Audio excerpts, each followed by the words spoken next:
अस्सलामु अलैकुम वरहमतुल्लाहि वबरकातुहू। सूरत अल-बक़रा को सूरत अल-बक़रा क्यों कहा जाता है, इसके फ़ज़ाइल क्या हैं, मुख्तसरन 1-2-3 मिनट की आपके सामने गुजारिशात की थी। आज हम उसका तर्जुमा ज़िक्र करते हैं। आप इस तर्जुमे को समाअत कीजिए। सबसे पहले है इसके अंदर बिस्मिल्लाहिर्रहमानिर्रहीम। तो ये 113 सूरतें हैं, ये बिस्मिल्लाहिर्रहमानिर्रहीम से शुरू हुई हैं और ये कुरान मजीद की पहली आयत या कम से कम कुरान का हिस्सा है। तो इसलिए हम इसको दोबारा देख लेते हैं। मैंने कहा था ये जो बे है ये वो बहुत ज़्यादा इस्तेमाल होने वाले अल्फाज में से है। तो यहाँ पे एक पर इसका तर्जुमा है, ये से है, ये देखिए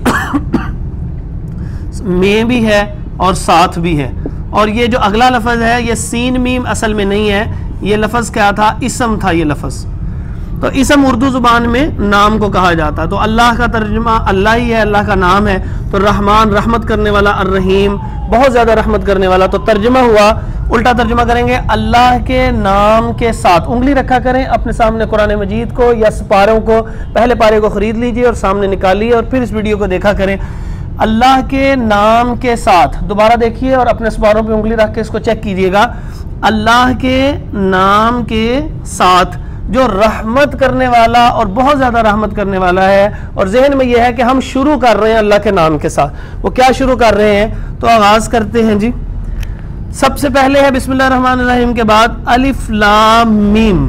ये जो अलिफ लाम मीम है, ये अलिफ को अलग पढ़ेंगे, लाम को अलग पढ़ेंगे, मीम को अलग पढ़ेंगे और इसका तर्जुमा भी होगा अलिफ लाम मीम।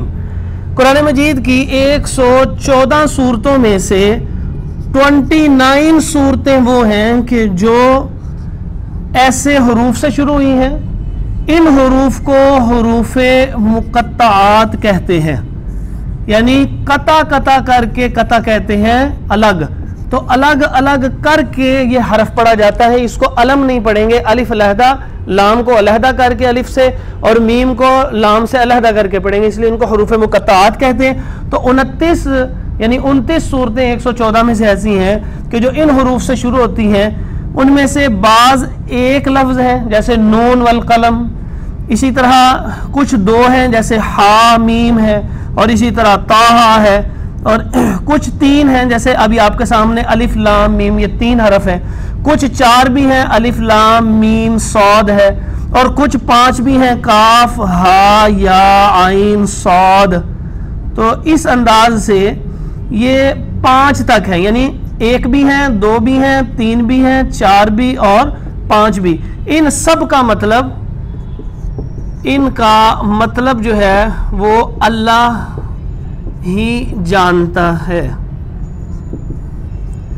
तो ये अकीदे का मसला है, इसका कोई तर्जुमा नहीं है। बाद मुफस्सिरीन ने इसका तर्जुमा करने की कोशिश की है, लेकिन असल में इसका मतलब जो है वो अल्लाह रब्बुल इज़्ज़त ही जानते हैं। तो अलिफ लाम मीम, क्योंकि नबी सल्लल्लाहु अलैहि वसल्लम ने भी इसका कोई और सहाबा ने भी कोई इसका मफ़हूम सही हदीसों के अंदर जिक्र नहीं किया हुआ। अलिफ लाम मीम तर्जुमा हुआ अलिफ लाम मीम। अगर नून आ गया तो तर्जुमा हुआ नून, हामीम आ गया तो तर्जुमा हुआ हामीम। तो इनको आम तौर पे लोहे कुरानी के नाम से घरों में रखा जाता है बरकत के लिए, लेकिन ये बात साबित नहीं है।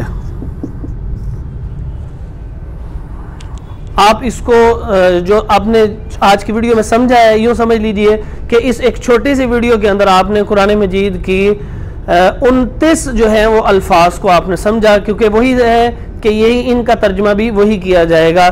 अल्लाह रब्बुल इज़्ज़त से दुआ है कि अल्लाह तबारक व तआला हमें कुरान समझने की तौफ़ीक़ अता फ़रमाए, उस पर अमल करने की तौफ़ीक़ अता फ़रमाए। अक़ूलु क़ौली हाज़ा अस्तग़फ़िरुल्लाह ली व लकुम व लिजमीइल मुस्लिमीन।